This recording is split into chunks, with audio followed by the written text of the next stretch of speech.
Hi guys, welcome to Cheat Sheet with me, Sneha. So I don't know about you, but I'm extremely fascinated by the world of stop motion animation.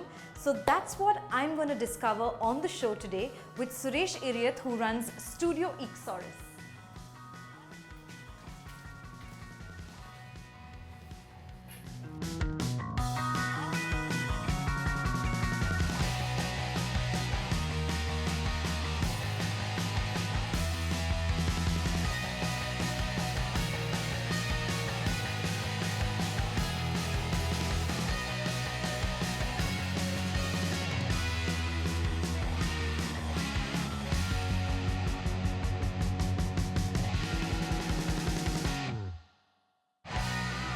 Suresh, thank you so much for allowing us into your world. I can't begin to tell you how fascinated I am about all these little characters that you all have literally made and brought to life from scratch. So I want to spend a little time understanding what stop motion animation is. You're speaking to a complete layman. I know nothing about it. So will you just begin by explaining to me what is stop motion? Stop motion as a name, as a technical word could be confusing. Internationally, they call it stop frame animation also. Okay. You freeze an action, like when we see real life action, it's made of many frames. Right. Actually, if you imagine it that way, it is simpler to understand. Okay. So if I have to do something like this to you, in animation, I have to shoot this, shoot this, shoot this, shoot this, shoot this, shoot this, shoot this, like that. If I shoot, then it will look like an action like that. For every animated model, we have to mold them and freeze them every frame. Imagine the performance that they're going to do prior, and then slowly move them every frame. It's stop motion. There's no motion actually, but you're actually creating a motion by frozen frames. Wow. So a series of frozen frames create the movement, create an illusion of movement. So Suresh, I can imagine this entire process to be extremely time consuming. Yeah, unfortunately it takes a lot of time to animate with real puppets. While there are many different methods that people deploy to animate with this, but time it does take. Because every tiny movement requires multiple pictures that Yes, will later yes. be strung together. Like for a second you need 24 changes. Wow. So for a short film on average, how much time would a person need to dedicate? On an average, for a film with these sort of characters, you may be able to shoot at the most 2 seconds a day. For a 1 minute sort of film, yeah, so you need 1 month. So 1 2 month or seconds of film time would take you at least a day's worth of Yes, work. yeah. Of shoot shoot. work. Wow. Yeah, so 1 minute is, if you can finish in a month's time, it's great. Sometimes you kind of catch up on the speed Once you get into the once you groove. get into the groove. But it all depends on the complexity of a scene. So if you have multiple characters interacting with each other and stuff, it's very complicated. Besides the physical attributes, how do you go about making these? This is clay. It's plasticine. Okay. Now you get it in India. Okay. Earlier we used to import it from Amsterdam, Okay. from some brands which were very popular. So they're wired inside and Internationally they have an armature, Okay. like a skeleton with Okay. steel ball and sockets and all those things. this is so that it can They move. can move, so that's how they make. But when we have so many characters and those are very expensive, there are no suppliers for such sort of armatures in India. So our own indigenous way of creating it is with wire frame. These aluminum wires are used.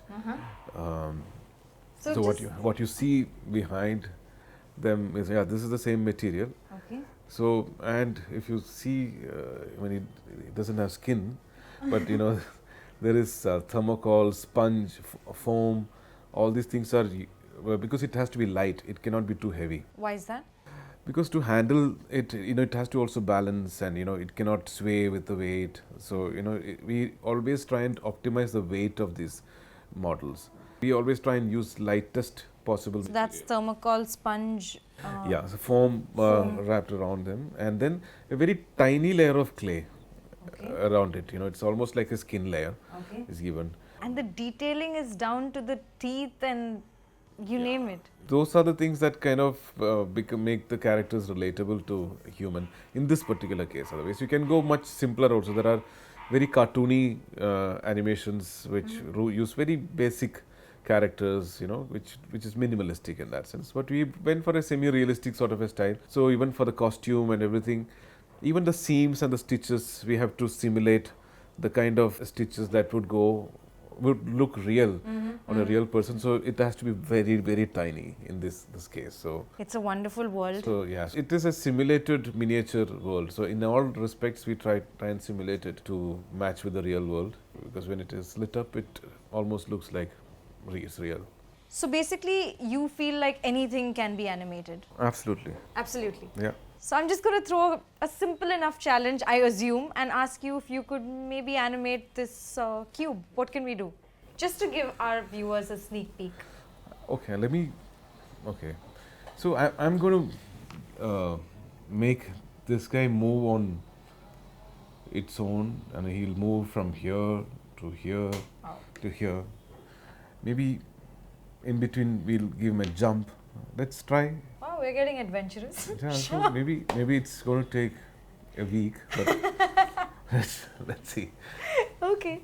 So walk me through the process. What is it really this that is you the have first to do? position. Okay. Now we are shooting it. Now he's just lifting up.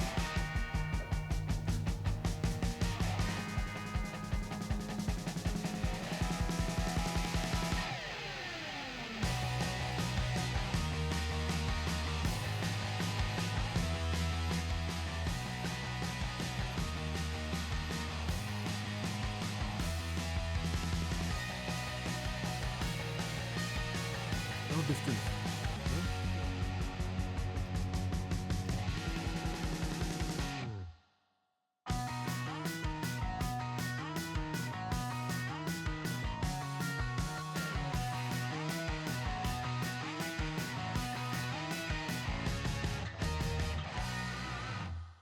Excellent. Suresh, how expensive is the entire affair? Like, to make a film like this, young filmmakers who consume our content want to get into the field. How expensive would the affair be? Is it for everyone? It really depends, Of course, if you want to get into a production of this sort, where so much of art direction is there, so much of characters are there, it is expensive. Okay. But you don't need so much for your plot all the time. To create a story, you just need one character or two characters at the most.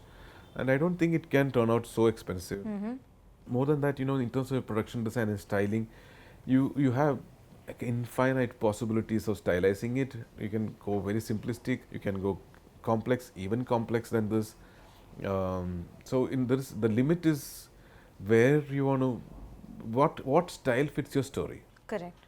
That should be the criterion. If your story requires a very simplistic sort of a thing, you don't need to go for a complex style like this.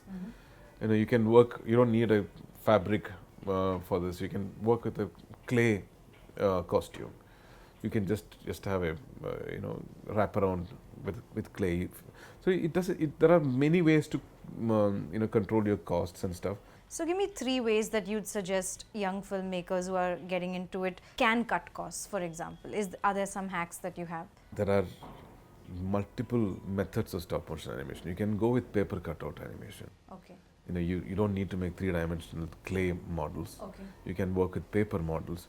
You can, even with crumbled balls of paper, you can create a character out of them, and you can paint them, and it'll still come alive with this sort of animation. If you can reduce your production detailing that are required in your set, minimizing your set. Indoor will help.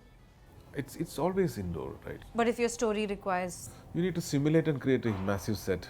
Where do you get that scale? Because you cannot work with real environment, because real environment is changing. Yeah. And we need because we are doing stop motion animation, we need something that can be controlled lighting. So if you have a massive set, it's very costly. So you need to look at really simple settings. I mean, like a tabletop. Start with a tabletop. My story can evolve from there as well. So it can start there. One of our films that we had done long time for Gems used just a white table and gems. That's it. So you can still they become characters. You can create personalities based on it. Depends on whether you need a person. You don't need a person. That could be two objects. That could be, there's a cube and a sphere who are having a conversation. So Possibilities are possibilities are endless. I think it is up to how much creative liberty one wants to take, given the storyline, and give those forms. So you can work with extremely simplistic, basic forms, and you can still make a good film. And it can touch you. I mean, emotionally. I mean, it could be a romantic film between a cube and a sphere. It could be. And I know that you guys also have a sort of mentorship program where you encourage young animators to. Yes, we initiated this 3 to 4 years ago, where people who have strong passion, who want to make films in animation, using animation medium, if they're open to mentorship, moldability within working with us under our guidance and stuff, then we fund and mentor them. Wow. If it takes 9 months, it would So take that much. Yeah, so that is the maximum time that we give on a project, 9 to 10 months. So that is something that we are really open to, so that we can send out more animation filmmaking enthusiasts into The outside world who can spread the How thing does further. someone get in touch with you for something like that?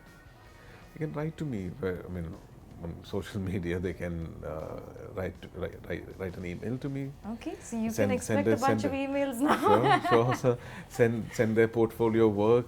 If they have story ideas, great. But otherwise, we have a lot of story ideas to give them. So Suresh, what are some of the mistakes that you see like young, over-eager animators make that you just want to maybe guide them against early on? Constant pursuit for quick results in the young generation is a bit of an issue when it comes to animation, because here it takes a while for any result to be coming in your favor, and for you to gain confidence that okay, I'm good with this, and I'm good with this sort of a craft to animate and stuff. It takes a while for someone to get that sort of a confidence. I've seen a lot of people skipping it, that sort of a growth curve, and there are a lot more firms in India which are catering to outsourced service model of animation, where the animation is conceived by international studios. They send out just for the finishing part. Those are high paying jobs, and there you just need to do a quota of animation, what is told to you. You don't even know where in the film your shot is going to figure. It doesn't matter, but you're just doing. So the creativity is sucked out there. Yeah, there is no creativity at all. It is just the skill that you're applying almost in a very mechanized way. So that is a very lucrative and attractive side of animation, which is probably 90% of Indian animation. And people who are really good also get sucked Succumb into to that sort of a thing. So because here they will take some time to grow up, but if they grow and do well, it gives them rewards. There is hope. Like none of those companies. Excellent. Thank you so much for chatting with us. Thank you so much. It was an absolute pleasure, and I maybe am so keen to just explore this a little bit myself and see what comes of it. I think anyone can do this. Yeah? Yeah. On that note, thanks so much for being part of Cheat Sheet. Thank you so much. Thanks so much for watching, you guys. I hope you managed to get a cheat sheet into stop motion animation. Why don't you send in your ideas for me, what you'd like to see next on the show? Leave it in the comment section and I'll be sure to go get cracking on them.